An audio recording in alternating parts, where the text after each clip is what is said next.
নিশি এক গ্রামের মেয়ে ছোট্টবেলায় পিতা মাতাকে হারাইলেন। দাদি তাকে অনেক কষ্ট করে মানুষ করলেন। তাদের বাড়ি খুব ছোট্ট, টিনের চাল, মাটির মেঝে। তবে দাদির আদরের নিশির শৈশব অনেক সুন্দর ছিল।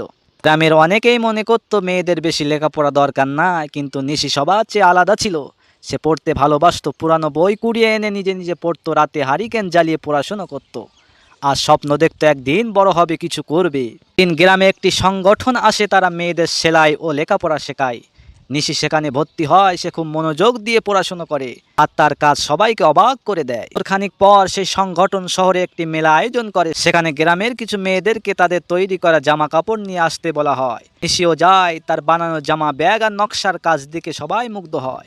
সে প্রথম পুরস্কার পায়, পত্রিকায় তার ছবি ছাপে। মেয়ে ফিরে সে বসে থাকেননি, নিজের বাড়ির এক কোণে ছোট্ট একটা সেলাই শেখার কেন্দ্র খুলে ফেলেন। গ্রামের মেয়েরা এসে কাজ শেখে, নিজের পায়ে দাঁড়ায়। দাদি তাকে দেখে হেসে বললেন, আমার নিশি এখন শুধু আমার নয়, সব মেয়েদের পথ দেখায়।